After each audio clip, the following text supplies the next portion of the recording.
अच्छा भाई, इस वीडियो के लिए ज़रा अगर मैं आपको एक पुराना कॉन्सेप्ट याद दिलाऊं कि अगर हमारे पास एक मास m है और ये मास m वेलोसिटी v से लिनियर डायरेक्शन में लकीरी संप में हिल रहा है, तो एक क्वांटिटी होती है, एक मिकदार होती है जिसे हम कहते हैं मोमेंटम, जिसको हमने कहा था मिकदार हरकत। जितना ज़्यादा मैस होगा उतनी ज़्यादा मिकदार हरकत होगी, या ये कि छोटा मैस भी है, जितनी ज़्यादा वेलोसिटी होगी उतनी ज़्यादा मिकदार हरकत होगी। ये सारी बातें हम कर चुके हैं जब हमने बात की थी मोमेंटम की, जिसका फॉर्मूला बना था p, जो कि एक वेक्टर क्वांटिटी है, बराबर है m ज़रब v के। गोया जब मोमेंटम की आपको बात करनी तो इन दोनों मिकदारों को आपको देखना पड़ता है। फिर हमने ये भी कहा था कि देखिए भाई, अगर एक फोर्स, एक कुव्वत कुछ वक्त के लिए किसी शय पे लागू हो तो वो कुव्वत उस शय का मोमेंटम बदल सकती है। सही है। तो अब आ जाए ज़रा और दिलचस्प बात की तरफ कि अगर मेरे पास ये एक सेंटर है, महवर है एक दायरे का, जिस दायरे के किनारे पे एक मैस लगा हुआ है। फ़र्ज़ कीजिए कि ये एक पत्थर है और ये कोई मैस ना रखने वाली रस्सी है जिसको हम अपने हाथ से पकड़े और इसको गोल गोल घुमा रहे हैं। तो उसमें होता क्या है भाई, इस मैस का फासला जो है इसको मैं आर कहूँगा। क्यों? क्योंकि ये जो घूमना फिरना हो रहा है ना, इस महवर के गिर्द हो रहा है। गोया ये हमारा निस्फ कतर हुआ। ठीक है भाई।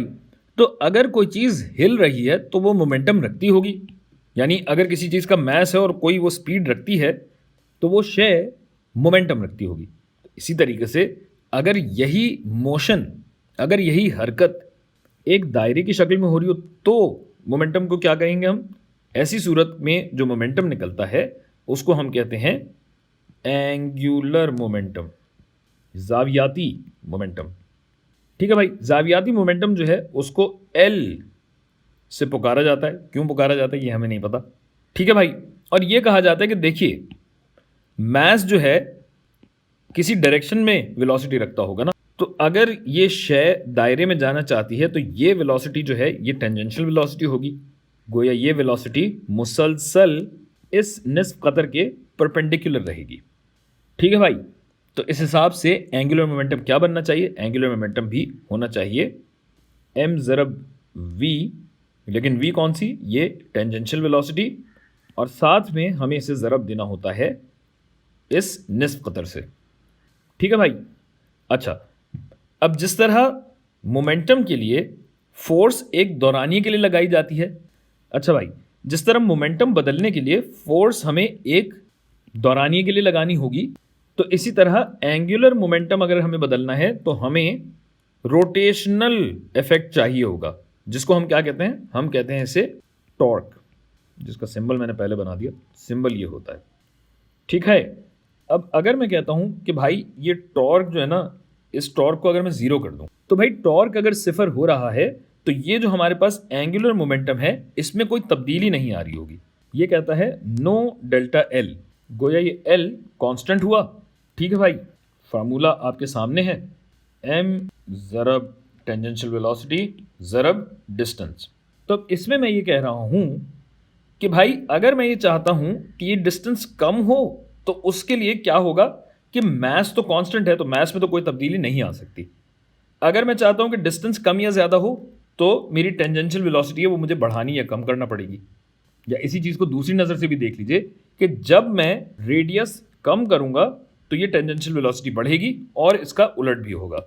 यानी r अगर नीचे गया तो मेरी ये टेंजेंशियल वेलोसिटी बढ़ेगी। ठीक है भाई। यकीन नहीं आता तो यही जो रस्सी पे पत्थर हमने बांधा हुआ था इसको घुमाना शुरू कीजिए।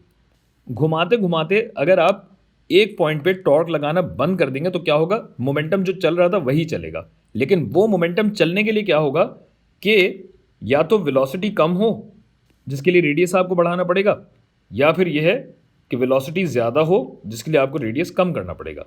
या ये कह लीजिए कि अगर आप टॉर्क ख़त्म करके इसका रेडियस कम करना चाहते हैं तो वेलोसिटी बढ़ेगी, हमेशा बढ़ेगी। ठीक है भाई। ये तो हो गया टेंजेंशियल वेलोसिटी के हवाले से।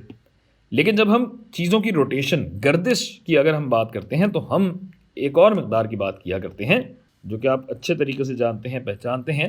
ये कहलाती है एंगुलर वेलोसिटी। ज़ाहिर है लीनियर में जब वेलोसिटी या लीनियर वेलोसिटी की बात हो रही तो एंगल पे एंगुलर वेलोसिटी की बात होगी। इसका टेंजेंशियल वेलोसिटी से क्या ताल्लुक है भाई? ओमेगा होता है v बटा r। गोया टेंजेंशियल वेलोसिटी बराबर हुई r ओमेगा के, जिसकी वजह से ये L बराबर हो जाएगा m ओमेगा r स्क्वायर्ड के। और यहाँ भी वही बात है कि अगर आप एंगुलर मोमेंटम कांस्टेंट रखते हैं और रेडियस कम करते हैं तो क्या होगा भाई? आपकी जो एंगुलर वेलोसिटी है ओमेगा है वो बढ़ेगा, और इसी तरह अगर आप रेडियस को बढ़ाएंगे तो आपकी एंगुलर वेलोसिटी खुद ब खुद कम होती जाएगी।